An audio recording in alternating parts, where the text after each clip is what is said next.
I love those little ghost paws. How y'all doing? Welcome to the castle tonight. We've got, let's see, we got a stack of skulls going there. Windows are open. There's no screen in the castle windows, everybody, so Lord knows what might fly in tonight. We've got one spooky character that's already flown in tonight. Look at here. Look what we found.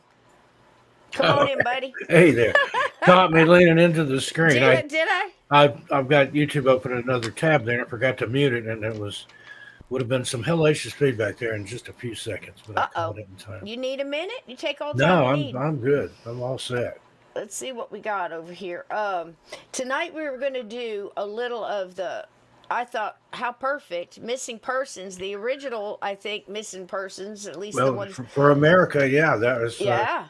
for the people that came to the New World. That was the first. The first person born here was also the first person that went missing here. How about that? How about that? That's crazy, right? Right? I know we're One of the excited. first. I'm excited. I'm like this cat right here. Doot, doot, doot, doot, doot, doot, doot, doot, doot, doot. How's all these wonderful gatekeepers in here tonight? Look at all these wonderful. Lindsay, hadn't seen you in a hot minute. Hello, Grey Wolf Paranormal. I love you, darling. Linda, Maraid. Hello, our beautiful mermaid. She's always putting these wonderful posts up on Facebook. Makes me laugh all the time. She's so pretty. And we've got Sean here from Chasing the Truth. Wonderful show. Hello, Hey, Sean. brother. And we've got Donnie. Donnie was doing a great job last night on the McDonald case. And bless his heart, he has to take the opposing side to me. And I'm just like, prove me wrong Good with luck, science. Donnie. Good luck, I Donnie. told him, I said, it's nothing personal. He's got wonderful points, but he didn't take the easy road. He took the one where, you're trying to go against a lot of evidence, and bring in this crazy hat woman and everything she said for 40 years, and it's just, and it's enough to keep the case is still going. I mean, even though he's been in jail for, I guess about close to 40 some odd years, they're still trying with this, every time you get new evidence you can, bring forward and stuff. There's a new show on FX called, I think it's Wilderness of Doubt or something like that they put out again. And still, as far as I'm really looking, and I really want somebody to show me something that changes my mind, but so far, I'm just still sitting here. I'm sitting on a big old pile of evidence going, okay. But, so we're having fun with that. We had Dylan Wade Clark in there and did a wonderful show with them on It's Creepy Unsolved channel. On Saturday night, we did about the Hoover House and all their experiences and how his brother Brandon got grabbed on the bridge. Steve over there, he got grabbed by the ankles by unseen hands. That's You kind of know, scary. Could have yeah, grabbed by something worse, but it could have been ankles is worse. bad enough. Yeah, the creepy part was it wasn't like from the side of the bridge, like through the opening, and then tried to pull him through. It was up through the wood, Uh, the bridge. Oh gosh, Now, so did he creepy. see Hello, like Jeanette. spectral hands reaching up, or did he just He feel the said he effect? didn't see anything. He got real nauseous. He got, of course, that's one of the common things when you're really overpowered with that kind of energy. It doesn't necessarily mean it was, a negative force. It could have just been putting out that low vibrational. I think something tried to walk. I think something walked through him. I Wow. think Dylan was more approached by something that tried to jump in him, like a jumper. I've had that But happen didn't, in a yeah. house before, where you're walking and there's like that column of cold air Uh-huh. that you pass through, and then sometimes I've had it just the opposite, where the cold air comes and passes through you. That's the Mm. scariest part, because It you know is. it's on the move. Then And that spider webby feel, it's almost Mhm. like you just walked into a low volt electric spider web is what it feels like. It's just, and it's almost like you can feel it being pulled off you. Like if you ever gotten, I've walked into many a spider web through in between, bushes and barns and who knows and what don't you all. hate that when you're out in the woods at night and you Yeah. walk through one, and you know it's one of those big old garden spiders about this big, Oh, and stop it. it's somewhere on you taking a ride. Somewhere on you. I had to run down one today. I don't know. Some kind of beetle got in. It got in my bathroom, and then everything comes off the bathroom counter. I'm good. You don't understand. I'm in for the whole count. I'm finding this thing because I'm not big on spiders. Those If damn I beetles, you if know I can how I feel catch you, I'll about the throw them out. beetles. I'll throw him outside. Put him outside. You got a chance, you know. Ringo or Paul gets in your bedroom or your bathroom, throw them out. This one was Ringo. I could hear him. He was off time drumming. One stick, one snare drum wasn't set up right. No amplifiers, no microphone, but he was singing his little heart But out. yet they played the Shea Stadium like that. So go figure. Yep, he was playing his little heart out. I know he drummed for another group before that, and everybody says he can drum, but there's a difference Well, between a reporter asked John Lennon once if Ringo was the best drummer in the Yoko world. Ono. And he said, the best drummer in the world. He said, Ringo's not even the best drummer in the Beatles. But Paul McCartney would have to teach him the drum parts. But he said, yeah, we didn't hire him because he's a good drummer. We hired him because he's a great Beatle. So there you go. They're still, I mean, I was at a store today and they had all the Father's Day stuff out, and they were having a big old tins of, like with the Beatles back in the day on one of the albums, it was the cartoon thing where they had the hair in their eyes and all that, and the guitars behind them. And they were definitely marketed well. The first boy band. That's my whole argument. And they got lucky, like I said, the way they pushed. Back then, you had to have somebody sponsor. Somebody was paying for that record to be played. Just DJs didn't just up and play stuff. And in fact, if they did, they got in a lot of trouble if they weren't playing the hit list. The whole payola scandal there, that still happens. Go ahead, Steve. I got to jump up and grab something real quick. Tell a little story. You got a Beatles story? How about Yoko Ono? We'll start the story. Yoko Ono fell in a hole. Yoko Ono. Once upon a time. Fell in a hole. Once upon a time. I'll be right back. And everybody just walked by and left her there. Let's see who we got in the chat. Ann Palmer, Salvador Soto, Aunt Edna's here. Donnie Cho, Maraid the Mermaid, Vixen Maid, Micah Kaplan's here. Pete Best and Stu Sutcliffe, the Forgotten Beatles, indeed. I saw Jeanette Sanchez make a grand entrance there. How you doing, dear? Good to see you. Let me scroll back here and see who all I missed. Vixen Doe, I don't remember if I said hi to you. Not Linda Lee Chavez is here. Unseen Paranormal Podcast. Hey, buddy, how you doing? Looking forward to being on with you. Scrolling. Glenn Dannison's here. Jose, hey, buddy, how you doing? Good to see you. Like our usual. Yeah, James Weston. Yeah, I did indeed get my ears lowered. I had that done while I was up in Yakima. I don't know if you can see it or not, but did a good job on it. I'm very happy with it. The single best haircut I've ever had, and that was done by Lily at Custom Clean Cuts, the Barber Queen. If you're in the Yakima area, give Lily a call. 509-864-0143. 014. Tell me what the Steve Stockton. That's right. And she actually came over the next day. We had a little meet and greet at Northtown Coffee there in Yakima. Nice. Rented out one of their little party rooms. It's in the old train depot there in Yakima, which is haunted. They've seen a lady up and down the staircase. I took some pictures of the staircase. Didn't see anything, but you can tell there's stuff there. But had several people show up, 7 or 8. I think Lily came out and hung out with us. I gave her a Missing Persons and Mysteries hat and a set of my books.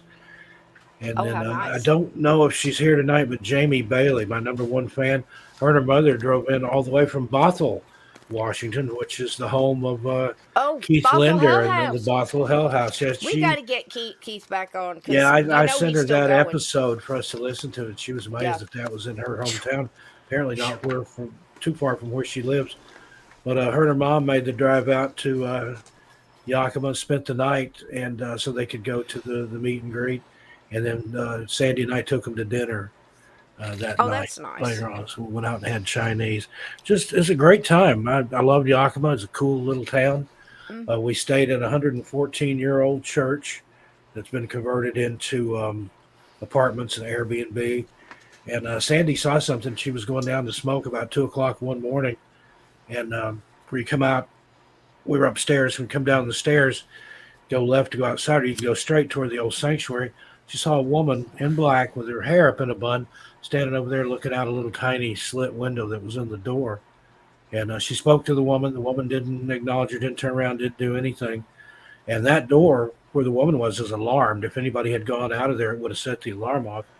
And the only other door is the one where Sandy went in or went out, and then when she came back in, no woman. So, and you had to have Mm, key codes and stuff to go upstairs, and the wow. doors were noisy. So maybe you saw a ghost. Now that area is known to be haunted, and that area where the churches are, back as far as I think it was 1895 or 1897. Mm, There was a boy walking home one night and saw what looked like a woman up on the mansard roof of the Presbyterian church. Now, where we stayed was the old Baptist church, but there was a woman sitting up on the roof, and he looked up at her and I think said something, "What are you doing up there?" or something like that. hmm. And she turned and looked at him, and she actually had red glowing eyes, and she floated down I and keep chased saying. him down the block. Now this is again. There's another story with red glowing eyes, and all my life I've been telling people that's the first thing I remember seeing, other than grandparents and people in my room that I didn't know. I mean, these kind of wispy things back and forth. I didn't even bother putting all that in the book because I couldn't If it's got get a red glowing solid. eyes, This GTFO is all I got to this say. is what I'm saying. This was the head. It flew at me in the farm haunted farmhouse, the Red eyes, red Revolutionary War. ribbon. Yep, Red red eyes, eyes, red red ribbon. ribbon. And people all the time kept telling me, "There's no such thing as a red eye," and I'm like, it wasn't that the pupils were red or the color, whatever you call it, the round. It wasn't that, it was a glowing red light that was coming out of the eyes. You see what I'm saying? The energy is what I think it was. Just this anger had built up, No. and pow. But now this more and more red eyes I'm hearing lately, guys. I really am. So keep your ears out for it. Hey, how you doing, Dylan? AJK is on the road, so 10 and 2. AJK, and listen along if you want. Don't feel like you need to text. We want you safe. Unless you had a red light and you got something to say, just pop it up in there. We'll get it in. Yeah, I saw him in the Stay chat safe. earlier. He was wanting to know Hi, if I Micah. was here. Jeanette. I'm sort of here. I'm about half. Salvador. No, Hey, honey. doing good. How It's you doing? cold here today. It was in the Melissa. 40s. It's the middle of June and it's 40 something degrees. Hey, darling. It's hotter than I'll get out here. Hey, I'll trade darling. you for a little How while you until it doing? warm up. Melissa Our wonderful, Nicole, how you doing, our sweetheart? wonderful Maraid. Okay, Ray, the mods, merman. listen. Tonight we're not going to have a whole lot of links, but if you could get my PayPal link or link to Steve's show, Steve, you guys are doing some wonderful stuff over there. I couldn't. We hadn't really seen each other in a couple weeks because you had tech problems, and I went ahead and I Yeah, did the I just blew did into the one. Yakima. We got there like right at 10 minutes till 5. Mm, Uh, Carried everything up into the church and was trying to get everything set up. I couldn't get on the Wi-Fi, and then the little Chromebook I was going to use to go live with, the mouse pad, touch pad on it had woo, stopped working, so I don't even had know had what it is technical here in Jersey. difficulties. And then the next Monday I was going to come on, and then you were Sick walking as a dog. wounded. Yeah, so Oh Lord, had to hang upside down from a tree and get bled and all kinds of leaches and leeches, pulled out what else? all of the Sterile stuff. sterile maggots. Those are Boiled good for some. myself in Lysol and garlic, organic garlic juice.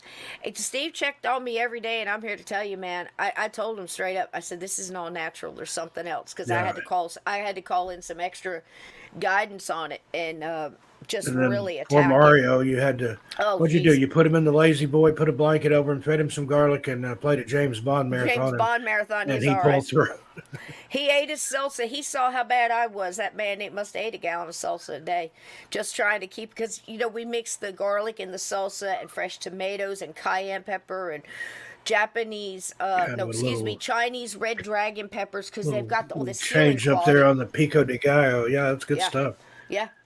Oh, I and mean, what I it's was just there's a combination of stuff the reason that you mix it, and it just so happens to make a really good salsa. So that's an easy way to get it all yeah. in.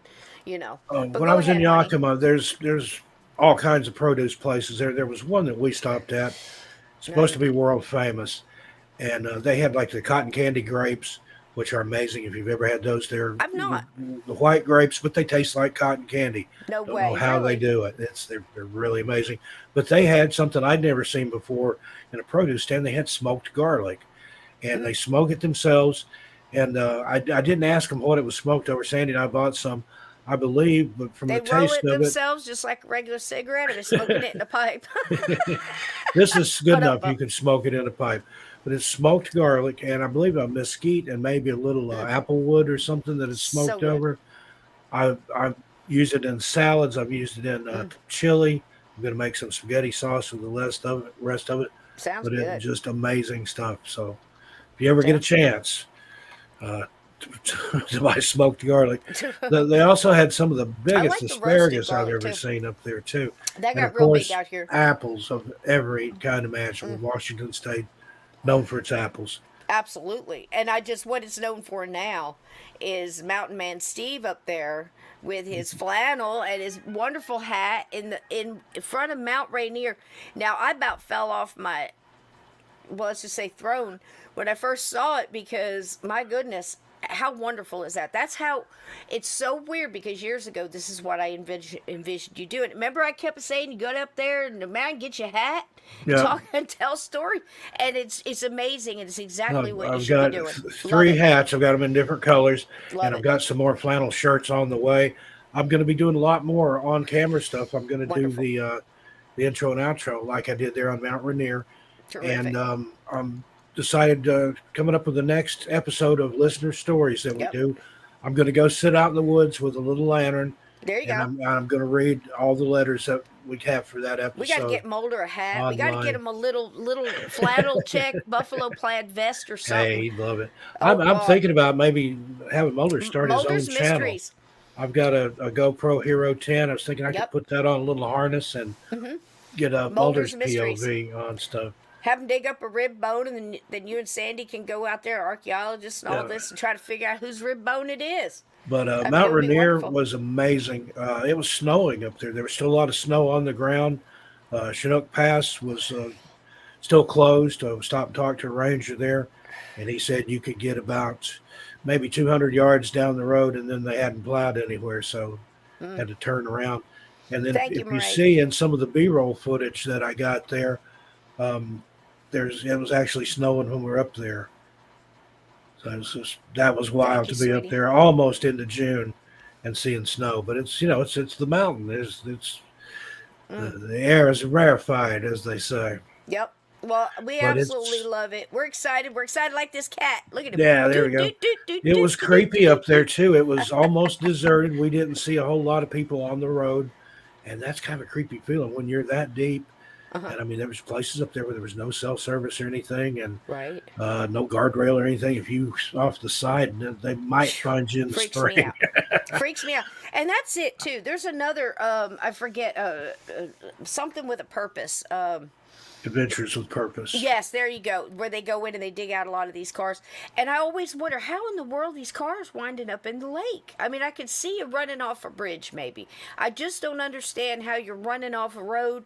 The lake's way over here and you're in the It middle of it. happens more often than I It's don't know if people unbelievable. get turned around I don't or know. if they see that water in the dark and think, "Hey, there's a road over there. I'll see where that goes," and then Yep. into the water.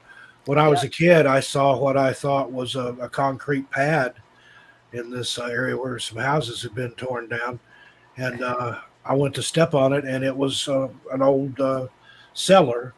House was gone, but the cellar steps down to it was still there. It's filled with rainwater and had kind of a foam on top of it. Yeah. But to my 8-year-old mind, it looked like a little concrete slab, and well, I'll step on this, and then Yeah, bloop, yeah, all the way under. it's crazy. Yeah, that's nuts, man. I just you figure all the people fishing and everything else, but it just seems an enormous amount of people that are still in the cars. Yeah, a lot of them are stolen cars that I could see them ditching them. That's not a problem. I mean, I get Yeah, that. It's the ones that obviously rode off and wound up in the water, and they had no idea it where happens they went, or they more took often off, than or you're they did thinking. this. It's Uh, it's an amazing amount of people. yeah, So that's something we've got in our budget for later this year, maybe, is to get an underwater drone and go look at some of these places. That's yeah, something Bill yeah. and I have talked about or doing is or meet actually the crew out there of mhm, Adventures with a Purpose, and meet those terrific guys, and merge a couple of the shows, whatever. yeah, Like they do crossover shows. CSI will go visit, whatever, homicide or something. Maybe do something like that, because you're both doing the same things. You're telling the stories of the people, and sometimes they get they get to put a period on things for the family. They're always very respectful, and I just love them. I think it's an amazing what people are doing with their YouTube channels and all the things, like Yeah, Faces of the it's, Forgotten, the guy that goes around tells the stories, goes to the cemetery. Lamont at Large, he does the same thing. I love I've his got attitude. our Yeah. friend Michael Lacciata that does the Yes. historical Yes. hauntings and stuff, goes out on location. Yep. He was one of my inspirations to go out Hmm. and do things live. And somebody mentioned in the comments So cool. there, all the people commenting on that video, oh, there's Steve. We didn't know what he Yeah. looked like. And I Isn't thought, that great? how long have I been coming on your show? I'm Hmm. 13 past midnight. I know. I went like over a year in a row every night We're a over very there. selective crowd over here. We're up to almost, we're pushing 1,400 people subbing to this channel. So great that you brought it up. If everybody here could just back out for a second, we'll take a thumbs up break and just back out of live chat, go over to the thumbs up and give it a thumbs up. Mods, keep an eye on that, and it helps so much. We've got to get past the algorithms. Helps that Why I'm algorithm. shadow banned, I have no idea, but what we were talking about last night, I didn't show any crime scene photos other than an empty living room. I didn't show any bodies. I didn't even show chalk outlines, blood stains, and all that. Figured it was unnecessary. I don't want to exploit these people. They've been Mhm. exploited 50 years. And we still went yellow. Yeah, We still went yellow right in the middle of it. happened to And us. oh gosh, yeah. I mean, I think probably I'd say a good 7 out of 10 of our videos are yellow, which means that they're going to get limited commercials, and monetization. It goes way down. And again, of course, I won't slam them all over the place, but eventually I'm going to have to, just to make money to do this, which means it's bad for the listeners, because I can't stand it in the middle of a story and you're quiet and you're listening, and all of a sudden you've got, some pharmaceutical commercial or car commercial, or, somebody trying to sell you something that's loud and it's disruptive. And yeah, I definitely don't want to do that. So there's lots of ways you can support the show. The easiest way is give it a thumbs up and go out there and share it. Last night, Cassie and Sean and a couple other people went out there and shared it to their social media. And that helps because we get new people to come in. I like when I go into chats and things like that, I always feel bad if I have got my journey through the gate, because I look like I'm trolling for subs, and I'm not. So I try to give whoever's there, I try to give them $5 or $10 and, say thank you for being here. It's a great show. While I was sick, I have to mention this, and then we'll get on with our actual what we're talking about tonight. But yes, that's the way you can help. There's also, I've been monetized to the point where there's a thank you heart right underneath the videos, right next to the share button, and like if you wanted to make a clip, all that stuff that's right under there. There's a little thank you button. It works like a super chat. You can give what you want to give, and that really helps out. People put stuff in my PayPal. So, mods, if you want to drop my PayPal, a common belief, I know you have it. And also, TeePublic has a $35 off now. So you got, I don't know if it'll come in time for Father's Day, but what dad wouldn't love? A I'm telling crispy you. mug, Mhm. or a hoodie. I've got several of the hoodies. Love them. I The need to get bags, one of the canvas hoodies. I've got a bags. mug, but mine's in the Yeah. dishwasher right now. The canvas bags are very heavy. Now you got to carry bags everywhere. I had mine at the Lidl's today. Filled it up with all kinds of stuff. So I got the real big one with the stories on both sides from Did they Cabin catch you 22. before you got out the door? Yeah, no, I can still run. I had boys. That's something I can do is run. I was telling the story the other day. They said we were talking about kids and raising kids and the great ways we were raised. We were lucky enough to be raised by decent human beings, and how we didn't dare want to disappoint. It was disappointing the parents you didn't want to do, let alone making them mad. You just didn't want to be disappointed. Oh gosh, really? Oh, that's sweet. Creepy Unsolved.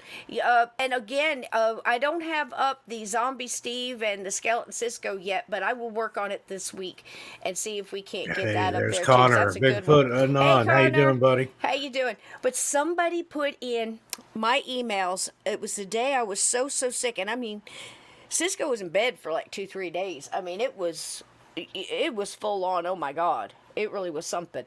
But it was the kindest thing because a couple of people, somebody had contacted Dylan, a lady named Kathy, and suggested that there was like 40 some odd murders on that base in Fort Bragg, to look into that. So we absolutely have intention to look into that after we're done with Jeffrey McDonald, because that's where that happened.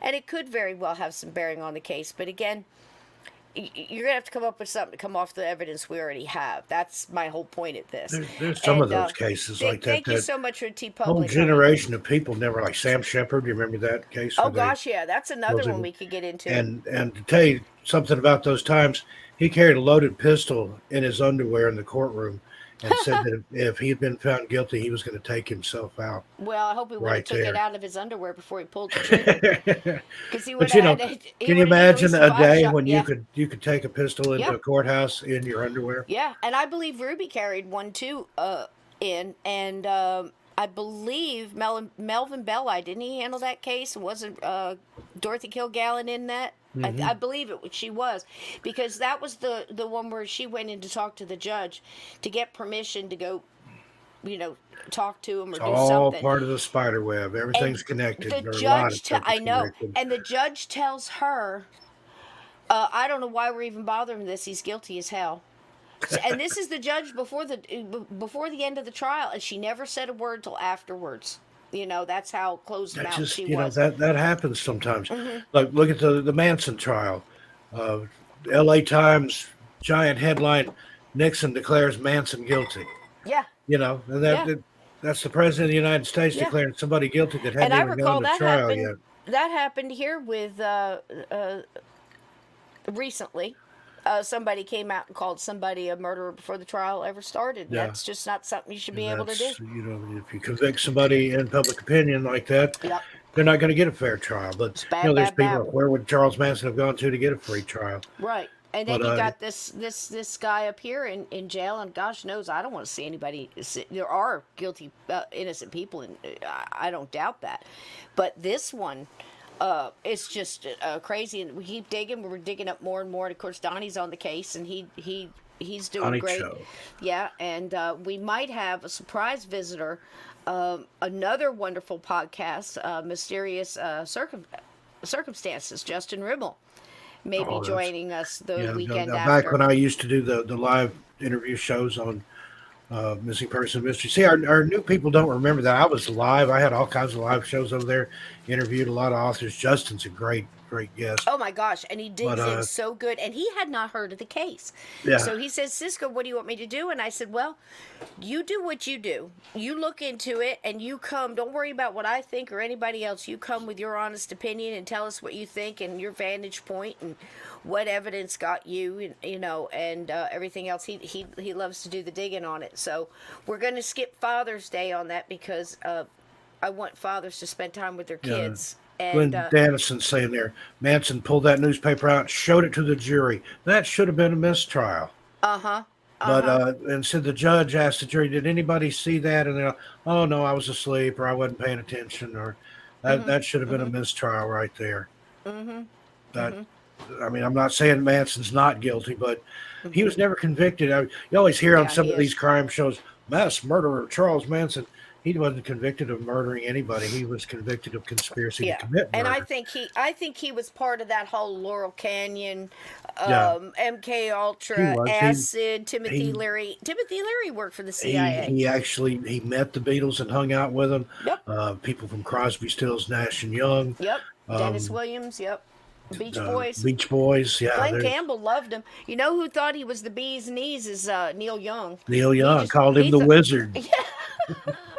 He certainly did. I mean, it's just, it's just a crazy world. But you have to understand that we have come in my lifetime. We've come from. I believe that people knew more like the JFK stuff between 64 and 67. They weren't even hiding it who they thought did it. There was two plays about how Johnson orchestrated the whole thing and all this other stuff while he was still in office, I believe. And people like Stacy Keach and Cleavon Little and Rue McClanahan starred in this. They were all young stars. Of course, they went on to do great big things. But they weren't hiding it. And then all of a sudden it got hushed up, and all the books that had stuff in it, the second print, were missing chapters.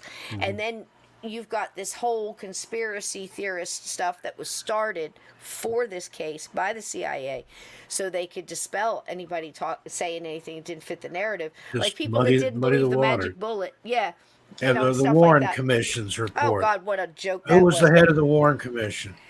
Well, I'll tell you what.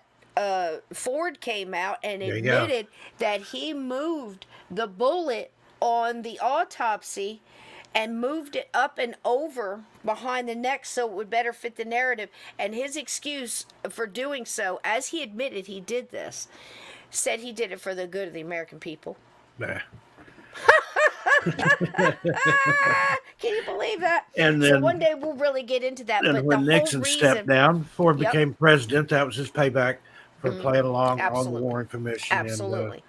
And Dulles being in charge of it after he gets fired. And then who was the second in charge of the CIA after JFK said he was going to splinter it into 1,000 pieces, quote unquote? It was Dulles, and it was his second in command was a man named Cabell.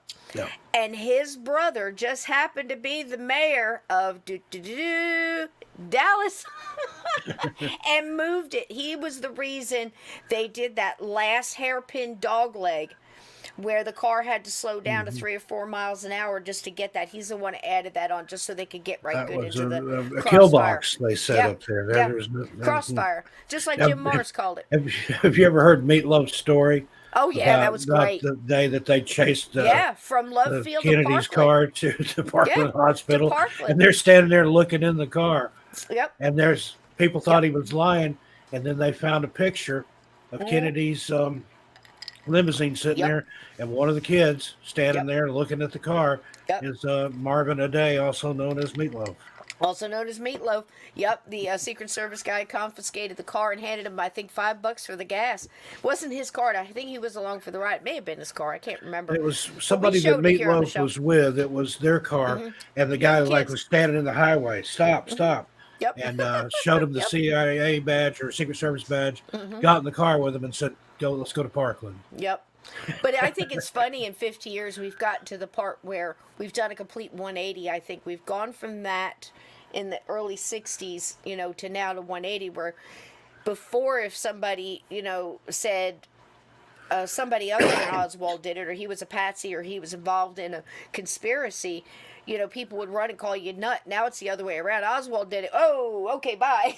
It's kind of like a 180. It's like, oh, okay. Well, this Explain that bullet magic that, bullet to me again. Made some 90-degree turns in the air and went through Gone. different parts of two people and Yep. and then Oh, my wound God. up in pristine condition on the stretcher next to JFK's Well, the head. thing is when you start getting, now that we've got all these, you can cross-reference all these memoirs and along with the original audio, I mean, of who's left or what you got on tape, because, like Richard Belzer wrote a book called Hit List, and I think he only touched on 45, 48 of these people. Dorothy was in there. Yep. And the rest of them, there was like almost 400 people, and they're still going. And the same with the Lincoln assassination. And I'll tell you, somebody told me, they said, well, there was no conspiracy to kill Lincoln. I said, why'd they hang all those people in the courtyard then? I that's a read something conspiracy. a few years ago. It's been within the last 5 or 6 years. There was a guy writing a book about the Lincoln assassination, and he was digging around, finding some stuff, and started receiving death threats. Now, that's a far-reaching conspiracy when over 100 years in the future, you're digging into it and you're getting close to something somebody still doesn't want you to see. Well, I tell you, Edna, but then I don't want you to go, so I don't know how to handle that, but I can tell you right now. I'll quote you Jim Mars. Jim Mars said, and I got to speak to him just months before he passed, and what a wonderful man. He used to teach remote viewer. He was taught He was something else. Professor of the JFK situation. He was so fired up mad that they have that book, school book depository museum up there with the weapon that doesn't even match the picture, the fake picture that Oswald's standing in, the Mannlicher car cannon. The Enfield rifle that was found on the roof. I mean, there was 4 other patsies set up to kill Kennedy. it was going to be in Chicago, that fell through. Then it was going to be in Miami, that fell through. And they had a patsy in Chicago named Valle, Valle, and they did the same things with him they did with Oswald, right down to, they had him go down to the shooting range and shoot on somebody else's target so he would make a scene and they would know he was there. But that one fell through, so that guy got to walk around. But the same type of stuff with the Freedom for Castro movements, all of that. He was CIA. You'd be shocked at how many people really get into it. I mean, it's, Jim Garrison had it down. Yeah. And I think it's absolutely amazing that people like a comedian like Mort Saul would go out there, and he was doing a little show, and the people producing the show wanted him to go down there and see what all this mess was about in New Orleans and what Jim Garrison was doing, which is basically what the movie, Oliver Stone's movie JFK, is based on. And so a wonderful man, really pushed through to get the truth out. And he was just going to Clay Shaw and the ferry and the stuff that was happening with Marcello and stuff down there in New Orleans. But it was all over the place. But you ask yourself, who could be in Dallas, who could have the sheriff department and the police department and everybody else in hand, and set up something like this? And Jim Marrs would say, when people ask me, well, was it LBJ? Was it Hoover? Was it the CIA, the FBI, the Secret Service, the mob, and the oil, the big money oil? And Jim Marrs would say, yes. Yes. But you had to have an orchestrator, and I'm here to tell you right now, LBJ, he had the baton in his hand that day. There was other players on the stage. There was some loud first violins that took off, but it was LBJ. It was LBJ, and I think he had a hand in Bobby too. I'm not convinced on the MLK, but because that was just a horse of a different feather there. But who's to say, where money comes from?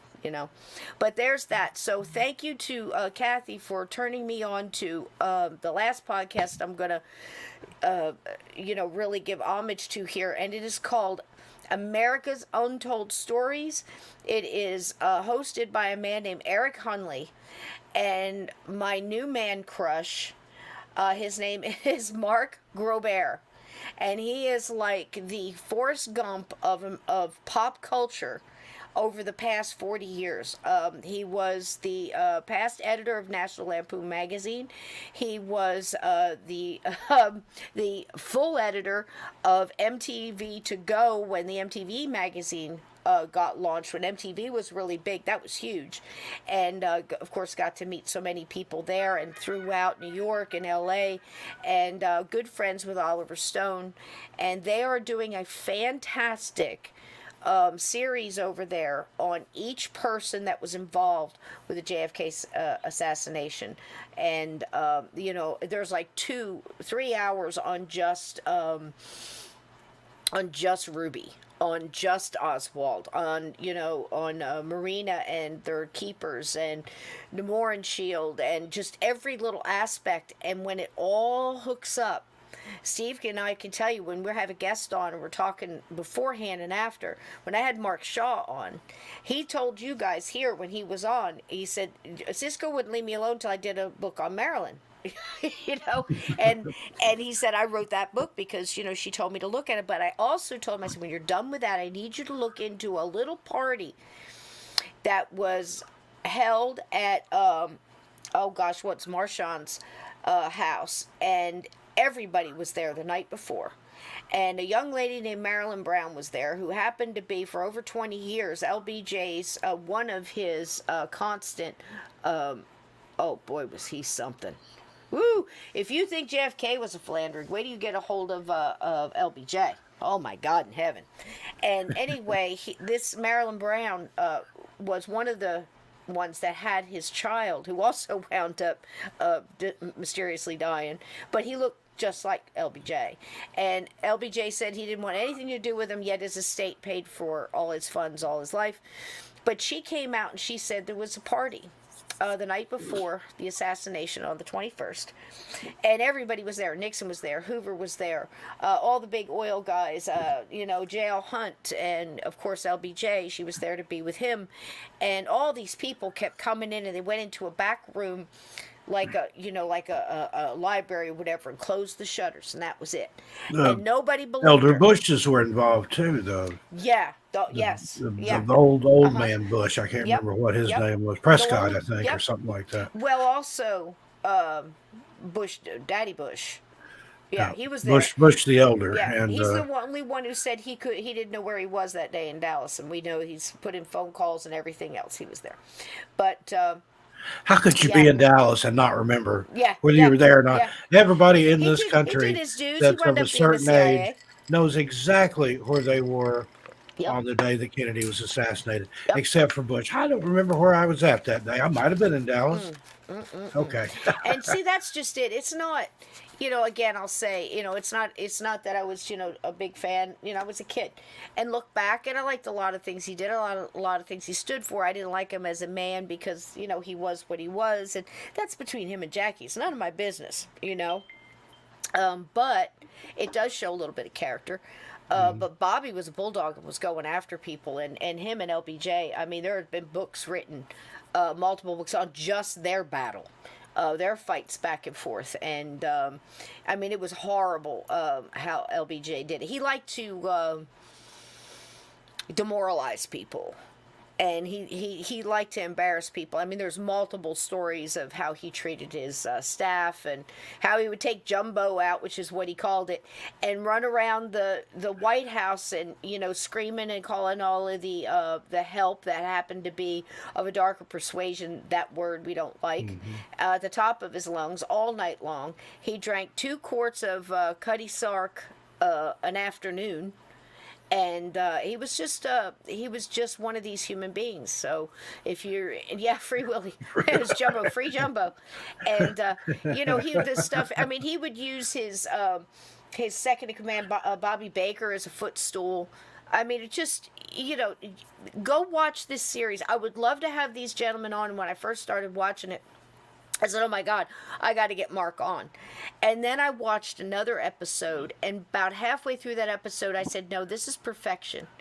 It's like it can't be done better.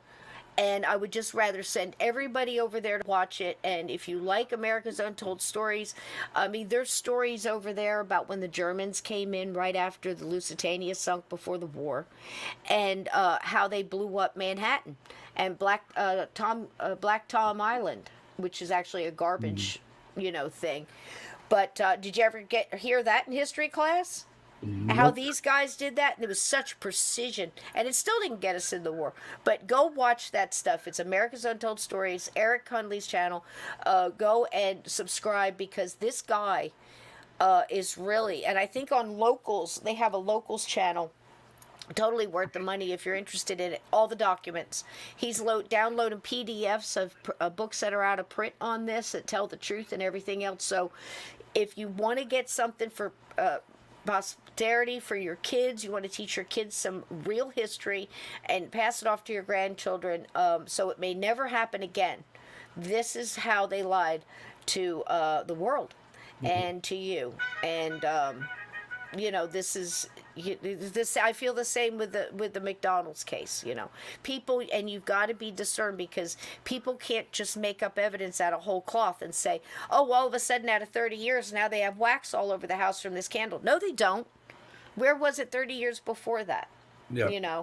So people just say things, and we've got to look past that, and just, research and discern for yourself. So there's that. And we've got a mystery tonight, don't we, Steve? We do. And Now, what do you know also about got this? Kari F here joining us. So she's no Oh, hey, mystery. Kari. Hi. How you doing? Now, everybody that's coming in, welcome, welcome, welcome. Our gatekeepers and mods are here if you've got any questions. And hey, bitches, right back at you.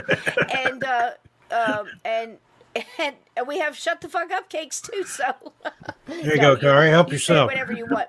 I just wanted to let you know, if you saw a shut the fuck up cake, we're not talking to you. You bitches is fine. but that's for like, people come in and try to do porn, and sometimes they yell at me in other languages. I don't even know what they're saying. We just need them to shut the fuck up, and our mods will bake you some of those cupcakes, and it kind of looks something like this. Let me see. This is so cute. But yeah, thanks again, Kathy, for sending me that link. There they are. There they are, right there. Our mods, and they will bake them so quick with sprinkles. So there you go. Yeah, it's just a wonderful channel. I mean, it's just done right. It's a high quality. And this guy is just, what he did was he got so tired of writing these stories and presenting them to Hollywood, and Hollywood doesn't want to print any true stories. As Doesn't much. fit the narrative. Doesn't fit whatever Look at how gender they're pushing. Oliver. Yeah, Oliver's really trying, to get the truth out there. He did a great thing. It was JFK Revisited. I believe it's a 2-hour movie. I think you can get that. I forget where. Just Google it. It's JFK Revisited, and then they did an extended version where it's like 3 different series and puts a lot of the stuff together. But Eric Hundley and Mark Grobert on America's Untold Stories does even better, and it's all free. Go over there, support them, share out the word, because that's why he's doing it. He's just tired. He wants the truth out. He's dropping documents. It's wonderful, and it should be held for for the future. And so it can't be repeated. You know what I mean? And they can't get away because it's still in the same playbook. I guarantee you're going to see shades of things that are going on today all woven in there. It's like they can't think of another plan. So it helps, and it is important. It is very important. It's still as important now as 50 years ago, even more so. Okay, so there's that. So we're going to do a little on Roanoke, as I've done in the past. This is an In Search Of, and I thought it was really interesting, Steve, because we've gotten a little more information. Yep. Since the 70s when this was put out, but for the bulk of it, I think they do a great little bit here. So if they do a good job. I've seen this one before. Have and you? like I was talking at the beginning of the show, how interesting is it that the very first person born in the colonies, Virginia Dare, was among the first to go missing. Isn't that something? These are some famous pictures here. This is what the colony looked like. When you talk about, when they in the story we're about to watch, when they're walking through like the stanchions, this is what they're talking about. It's just basically logs making, like a little guard thing, something that they can defend. But they walk through here, and when they get there, it looks a lot different than it does in this picture, I assure you. But that's one of them. This is basically what they look like. You'll hear all about it with the what was written on the tree and everything else. But this is her. This is what somebody's artist rendition of what Virginia Adair would look like if she took off with some friendly natives that were out there. And I can tell you in all the pictures, they look very much like they're portraying the Powhatans, which was what. Now I'm just guessing from the pictures. I don't know. I mean, so many different tribes had so many different regalia and dress and traditions, so it's hard to say. But this is a little bit further on there. But yep, that's her, and you're going to hear a little bit about her. And like you said, Steve, the first one born in America, and she's the first one to go missing, right? It's right up Steve's alley. So yep. if Steve Mulder can't find them, they're gone. So here we go. If Mulder needs a cigarette, this is a good time. It's about 10 minutes. Yeah, I think he does need to go out. All right. We'll be right back after these words from American Spirit Leonard Cigarette. Nimoy and American Spirits brought to you. By American Spirit. Yep.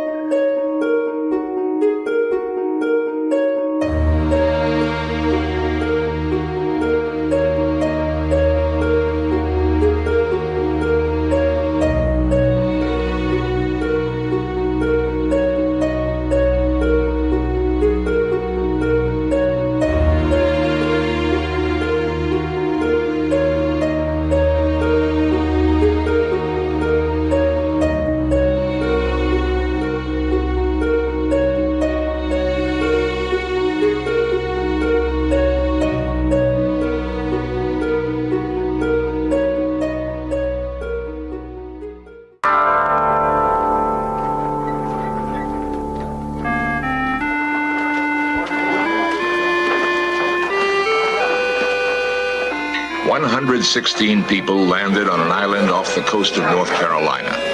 They established a foothold long before the Jamestown colony was founded in Virginia, before the Pilgrims landed at Plymouth Rock. But the fate of the Roanoke settlement remains a mystery. Is it possible for all these people, all these buildings, this entire community, to disappear without a trace?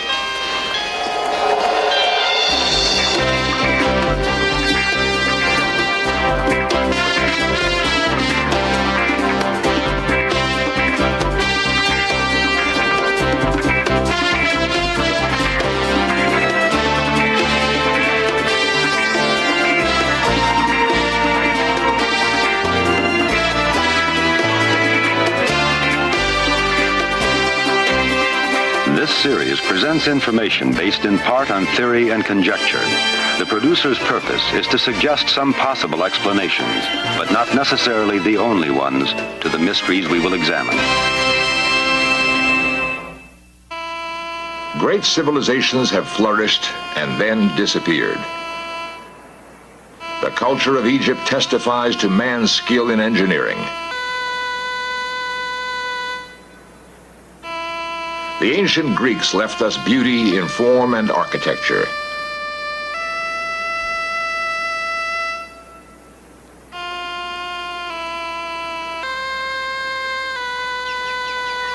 The Mayan pyramids pay tribute to a race that blossomed and then mysteriously disappeared.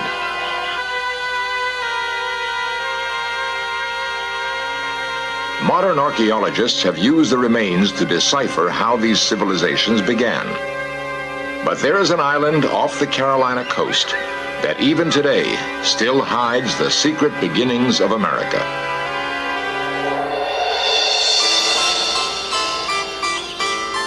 The story begins in England, 1587. Elizabeth has been queen for almost a quarter of a century. Her favorite courtier is Sir Walter Raleigh, a man of ambitious vision. Sir Walter implores Elizabeth to allow him a bold venture, establish a foothold in the New World, which has until now been dominated by Spain. With her approval, he gathers 116 men, women, and children to brave an ocean crossing.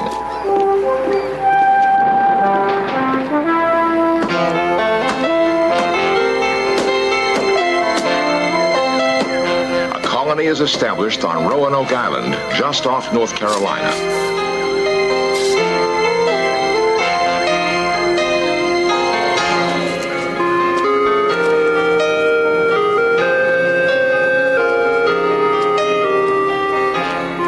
Barely are some of the first houses up when a problem becomes apparent.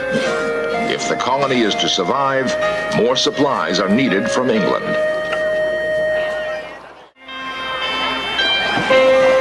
On a clear day in August 1587, Governor John White bids goodbye to his beloved daughter Eleanor, to her husband Ananias Dare, and to his only grandchild Virginia Dare, 9 days old, the first English child born in this new land. Every colonist is aware of the dangers of an Atlantic crossing for a man of White's age. Meanwhile, the governor hides his anxiety about this handful of people being virtually defenseless.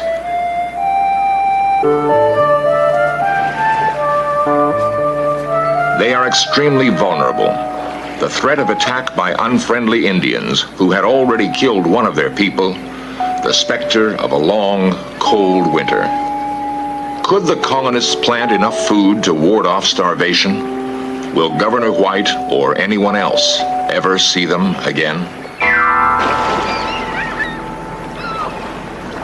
When Governor White arrived in England, he rushed about London, frantically trying to line up the necessary supplies and a ship for the voyage back.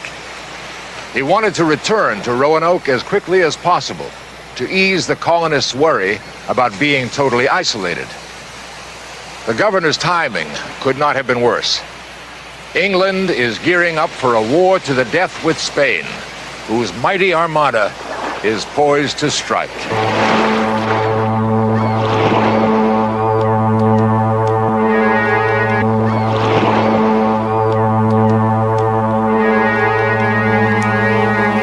Sir Walter Raleigh beseeches the Queen to send supplies, but she will not release a single ship.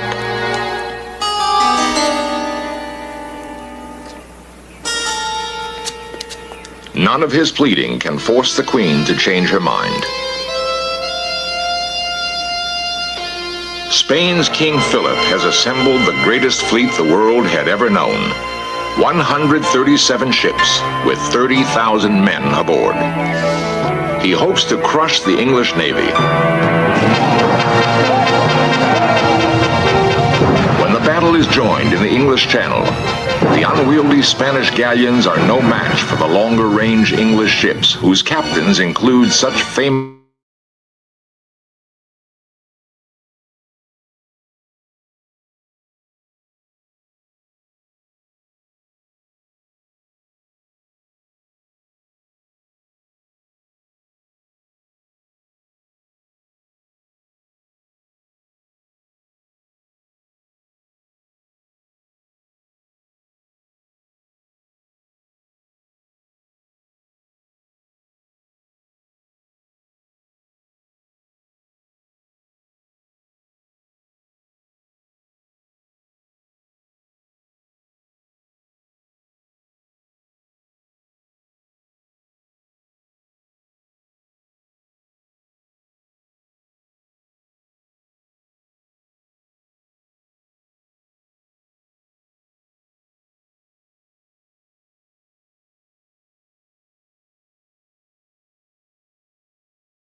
Hey guys, can you hear me?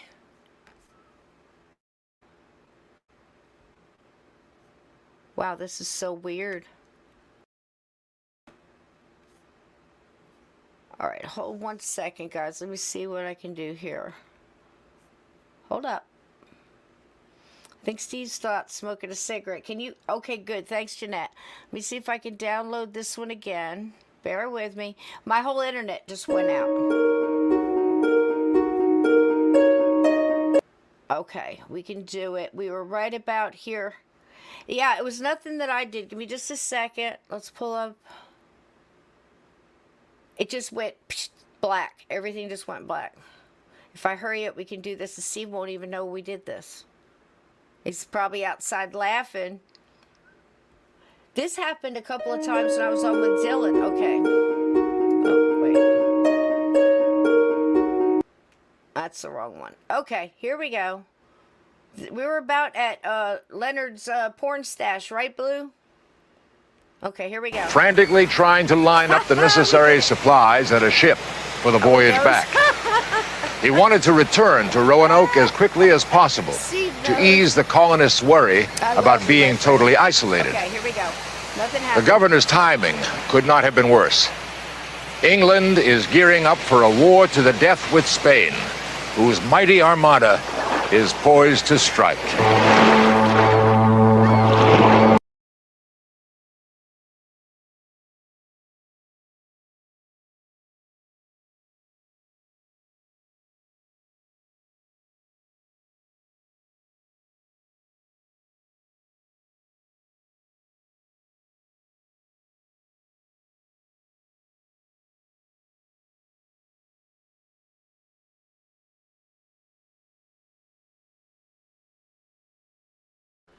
Thank you, Linda. I was mute the whole time. Holy crap, this thing is off the rails. Totally off the rails. Okay, this is the right spot, Blue? I'm unmuted. No, I'm back. No, I'm unmuted now. I gotta be. It takes a minute for the delay. What can I do during the delay? I don't have anything. I'm good now? Okay, good. Is this the correct spot, Jeanette? Right around 6 minutes in. A little further. Oh my God. This has got to be. This is going to go down as the worst podcast evening. All right. You know what? I'm just going to start it here. Some people are missing. Leonard Nimoy is on the job. Mulder's having a cigarette. Steve knows. We're good, and go. Assembled the greatest fleet the world had ever known. 137 ships with 30,000 men aboard. He hopes to crush the English Navy. When the battle is joined in the English Channel, the unwieldy Spanish galleons are no match for the longer-range English ships, whose captains include such famous seamen as Drake, Hawkins, Raleigh, and Frobisher. The Spanish Armada is soundly beaten. The English don't lose a single ship. The Spanish, more than 50. Britannia now truly rules the waves. Despite the victory, it is 3 years before Governor White can convince someone to take him back to Roanoke.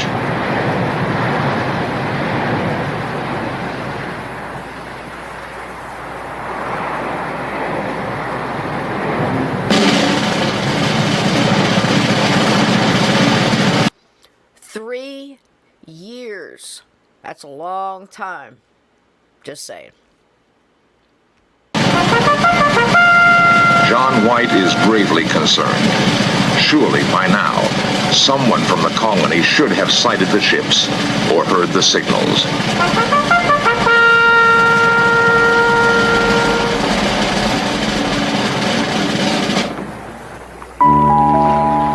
Cautiously, they approach the beach.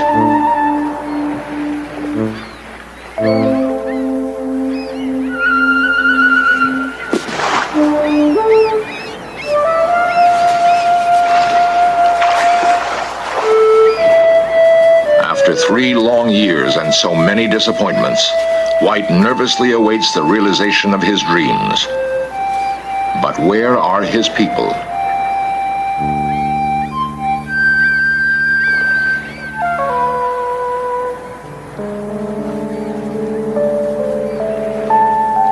Knowing the colonists would fear an attack by the Spaniards, White orders the piping of a familiar English tune to reassure anyone hiding in the woods.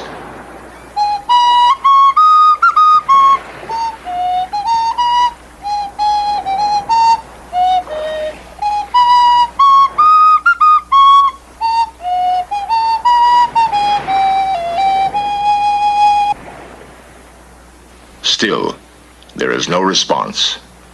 For the first time, a sense of fear pervades his thinking.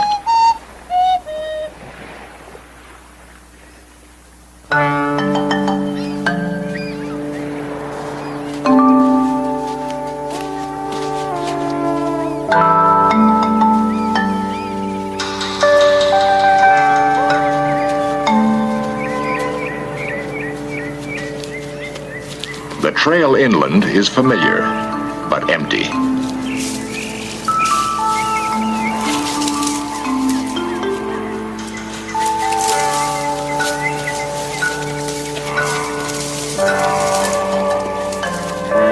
As they move deeper into the woods, the landing party fears the possibility of an attack by Indians.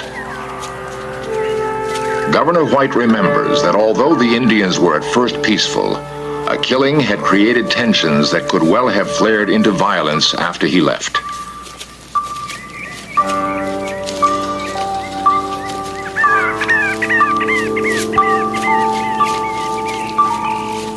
The first sign of any habitation is not familiar to White. He finds a stockade. Presumably, it encloses the village. his hopes soar.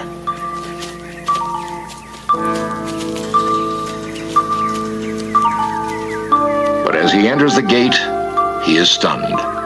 There is no sign of life.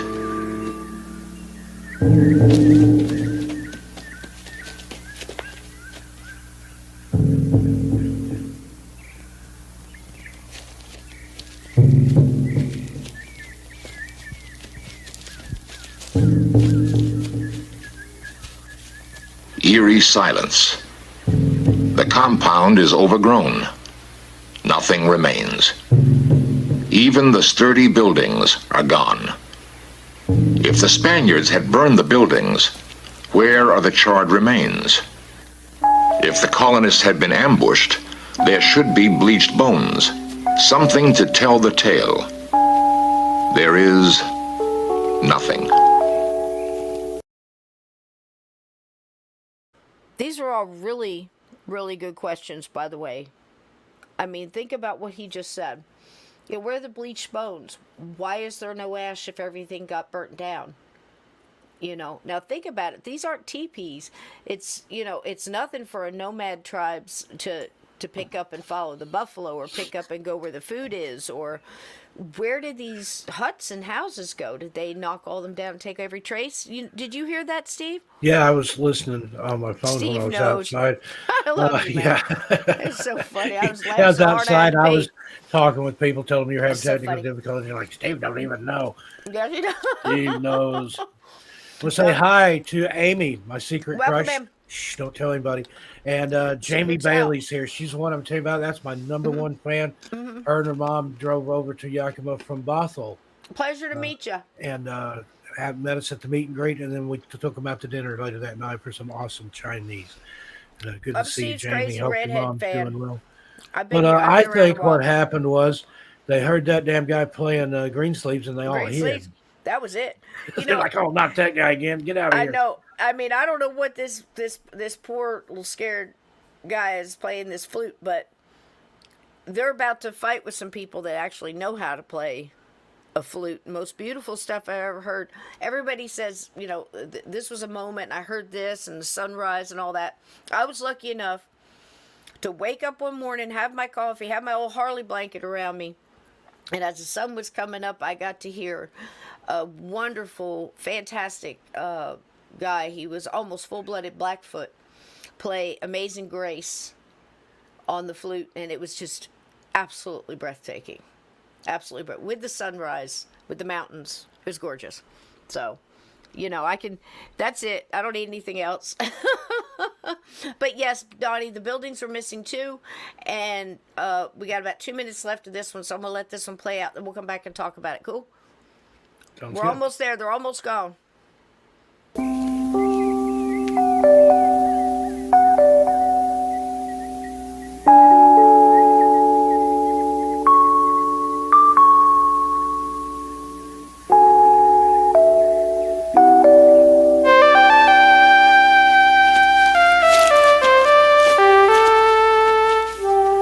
Finally, one sign, a carved word, Croatoan. Before the governor had sailed, everyone agreed that if the colonists were to move away, they would leave a clue. Did this word mean they had gone to nearby Croatoan Island? The search continues into the night. 3 more letters, C-R-O, are found carved on a tree, but nothing to tell what happened. Determined to go to Croatoan Island the following day, they return to their ship. A terrible storm comes up, driving them so far out to sea, they are forced to turn back to England. Governor White's anguish is unbearable. He was so near to those he loved, but kept from them by a cruel sea. Governor White later dies and is buried in England without ever learning his family and friends will one day be known as the lost colony of Roanoke. What did happen to them? Did they go to Croatoan? In Search of explores the possible answers next.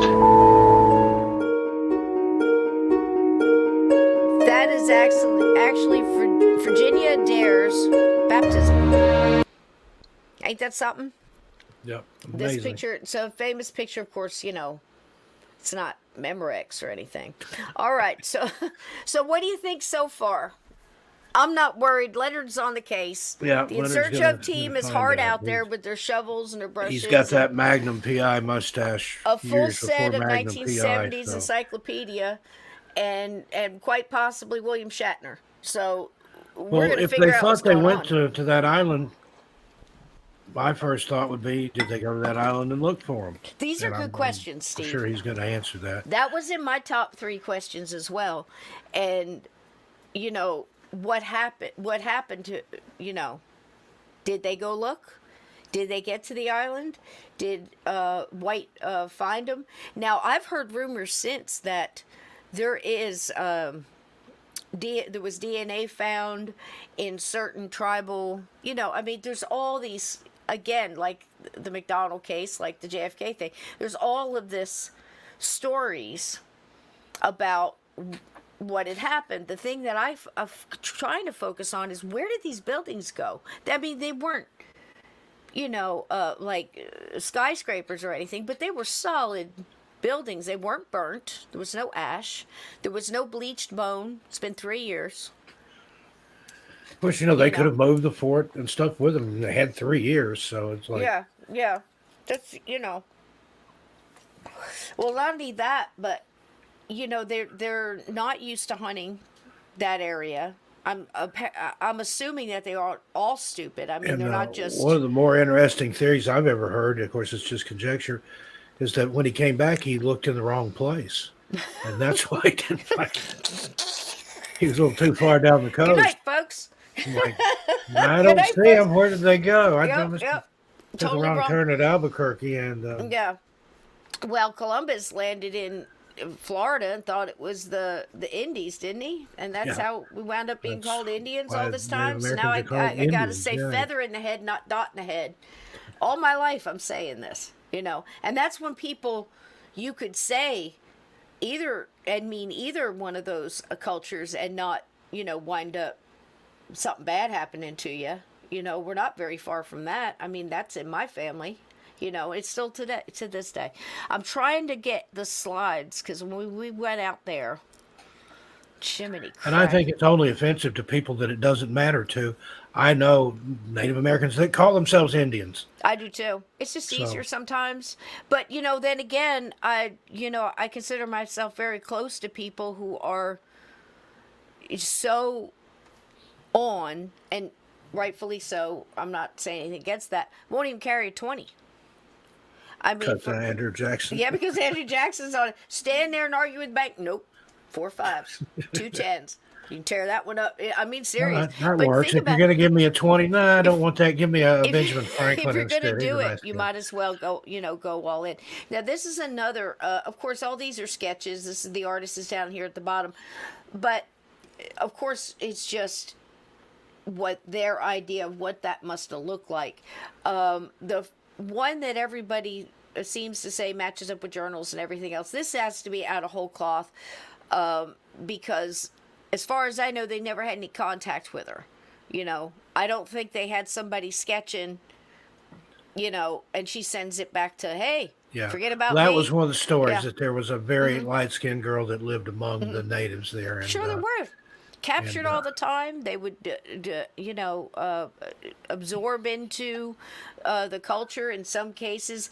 In some cases, the captives, after some time, had a chance to leave and didn't want to go, wanted to stay. They, you have that, and then you have the ones that were just absolutely horrified. Native Americans and anything tribal like that, whether you're talking about East Coast, West Coast, North, South, or another continent, they're just as individual as ghosts are. And aliens, we try to lump everything like all Native Americans did this, all ghosts do this, all aliens do this, and we know it's vastly more complicated than that. So you could have 2 tribes living right close to each other, and be completely different. One's a cutthroat killers, and the others are hunter gatherers that just try to stay out of everybody's way. Trying not to be I, extinct. I love the naming conventions.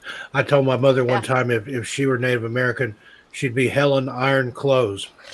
They did 3 days on the matriarchs in my family to 3 days on mine because I got it late because they never followed any of it. It skipped like 2 decades. And went to me. But anyway, and mine is Little Soaring Eagle. My son's is one is Thinks Twice, and the other is Standing Bear. And believe me, I've met a lot of people named Bear or Standing Bear, both official and just calling themselves whatever, because there's a lot of that too.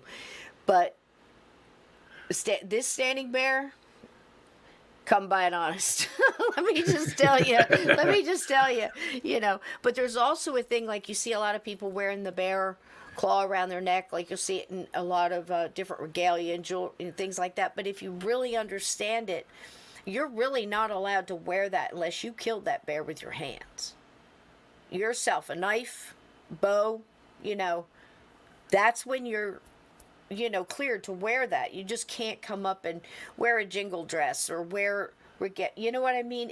There's an honor to it, and I'm sure that goes throughout every other, so we can't just jump to conclusion. Now, supposedly one person was killed before White left. And we know he was gone 3 years. He left his daughter and his newly born granddaughter, Virginia Adair, behind. I thought he'd be right back. Just going to the corner store for cigarettes, milk and eggs and bread. 3 years ago, and wound up face into a war. And it was more than just getting a ship to go back. It was the fact that they were blockaded in. There was a war. They couldn't leave. It was just, and it went on. And I'm sure Donnie can back us up on that. It was just full on naval, lots and lots and lots of trouble. So now this is a little further on, and this is just in what they built like a little settlement now. This looks like it was maybe late mid 40s, maybe after the war sometime. I'm just guessing, but this is actually just like a little Jamestown, whatever they've made, Roanoke. But this is what it looks like from afar. They've left it up, some trees and some things just to mark where it actually was. It's a big difference, huh? Look at all that empty space. Mm-hmm. But again, it must have been lush, but we assume it was. The problems were these people didn't even know enough to drink the water or not. You have to understand, there was water on the ships when they were crossing over, but that was for cleaning and washing and things like that. They didn't drink that. They drank beer or wine or rum. No wonder they got lost. Yeah, because they were so used to, look, Lincoln's son died of typhoid from drinking the water still. You know what I'm saying? So these people got on the island. The captain, who knows a little bit better, said drink the water. They didn't know a thing from boiling and stuff yet. Fast forward up to the Civil War.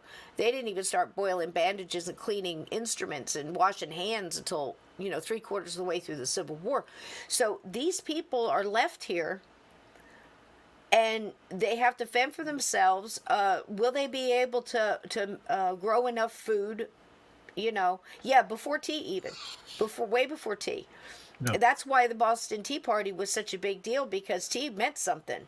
It really did. Of course, we had coffee too, but tea over in the UK was always the number one thing, in the Australia and things like that. But anyway, they're here. They don't even know enough to boil water. I don't know if they got help later on, how many different tribes were around them, but there was one person already killed. And we don't even know what tribe or what person or some rogue guy did that. Or if he really was killed by a Native American. We don't know. But that's what they say in the journals. And this is where we are so far. But that's what it looks like today. These are some of the rocks we're going to bring up right after Leonard is done. And talk a little bit about that. But this is new, what they consider evidence in the case now. I believe History Channel did a documentary possibly on it.